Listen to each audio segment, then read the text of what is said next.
Hi everyone, it's Kelly Cameron, and I've decided to share a part of my journey because I know that I'm probably not the only woman in the world who has some of the physical problems that I might be describing.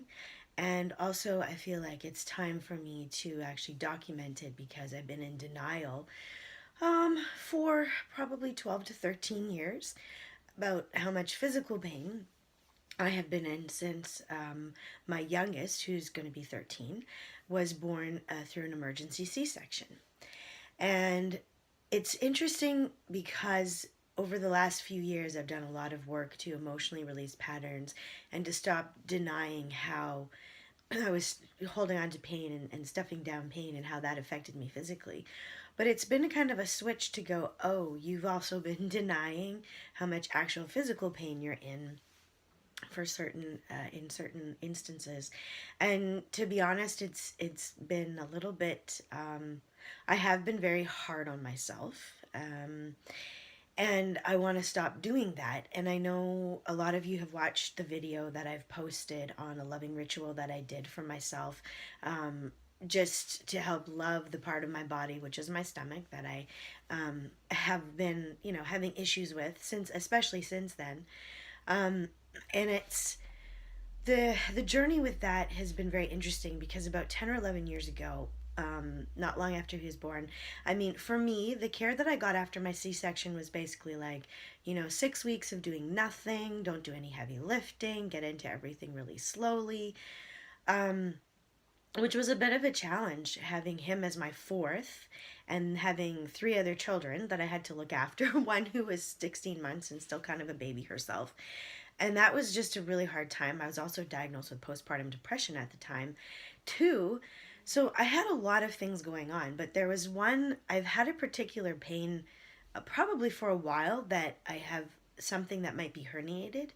Um, because I know that it's a pain that's kind of got increasingly worse with each pregnancy.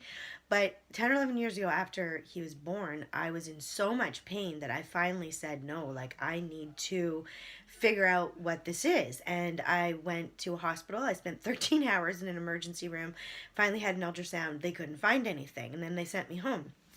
Um, and then I was at another hospital because the pain was so bad, and that hospital said, well, we couldn't find anything either, but they referred me to a specialist.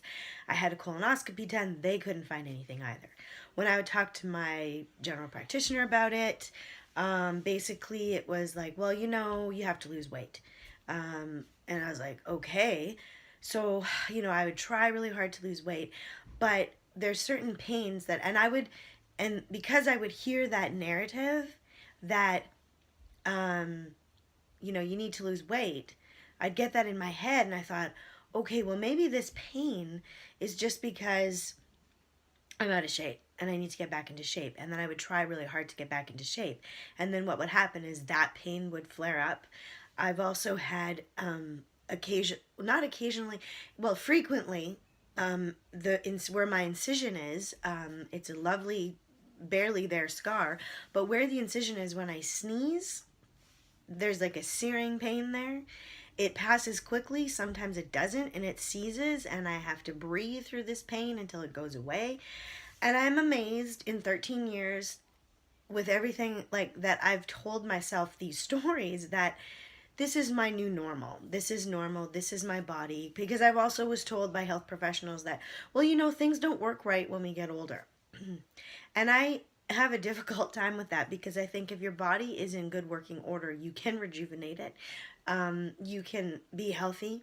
And to actually admit in the last few months that my body is not in working order, and it has not been in working order for a while, has been a bit of a relief to actually talk to people about it and have people talk to me who actually believe me. A couple of months ago, I have a good friend who's in the same industry that I am. We both teach gymnastics. We went on a road trip together. And I was talking to her about some of the problems that she had after her pregnancy. And the more she described it, and the more that she, described how debilitating it was and how she couldn't exercise and she's having a hard time, it made me pause and I looked at her and I'm like, you mean I don't have to put up with this either? That someone else is experiencing the kind of pain that I've had and I've put up with, because everyone tells me that it's it's a new normal and I have to get used to it. And I stopped advocating for myself health wise that way because I was tired of hearing the narrative and trying to convince people. But I also went through a divorce, and I was so busy trying to survive really through that, financially and emotionally, and helping my kids through that, that I really stopped advocating for my physical health that way. And the last 3 years, especially for me, have been really difficult because I I was really excited when I went back to teaching gymnastics. I love working with kids, and I thought, this is great. I'll be moving equipment, I'll be running around with them, I'll be doing lots of jumping and stuff, and I'll really get into shape. And it's been very disheartening how much my weight fluctuated, how much I had to physically spend time recovering every day after teaching 3 or 4 classes. And I've been taking martial arts. I'm so much stronger than I was before. So it was really disheartening to watch my weight balloon. And after doing all of this exercise, and when I have now sat down and thought about it in my life, there's been things that I've had medically, physical things where my body does strange things to protect itself. So if my abdominal wall and everything is not put back together properly, or I herniated myself somehow after the surgery because I sneezed, I coughed, I pulled something, just because they couldn't find it doesn't mean the pain doesn't exist. And I always thought, oh, maybe emotionally when I let go of things, this pain will go away too. But it hasn't. And recently, when I had food poisoning and I threw up, and it was the most violent vomiting I've had in years. I actually did pull something more, and now every time I cough, sneeze, whatever it is, I can feel it physically popping in and out of wherever it is, and I'm like, oh, that's not good. So I have now decided, I got the name of the specialist that my friend saw, the surgical specialist. I'm going to make an appointment with my doctor, and I'm going to talk to her about everything I've been experiencing for the last 10, 11 years since I really talked to her about it, because I really haven't. And I haven't been able to admit to anyone until recently, physically, jogging, running, what I used to do for cardio, is painful. I can do it, and then I would spend days being laid up and having to rest because this pain in my abdomen would just be so. Doing core exercises, sit-ups are ridiculous for me because everything sort of in my abdomen, when I do a sit-up, it doesn't, you don't do the curl up your stomach. Everything inside kind of makes this little V. And so I'm going to document this journey because I'm not sure where it's going to go. Surgery is an option that I was not really contemplating or wanting to do because it can be expensive.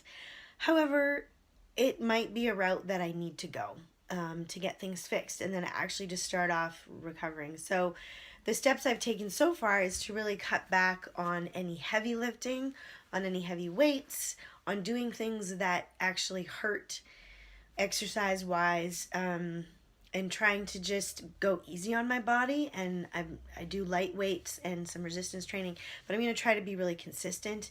I'm going to try to get my body physically healthy as possible, with healthy, clean eating, and just watch that. I have a great partner who's willing to, we're willing to change our diets a little bit for it, and so that he wants to be supportive of me that way.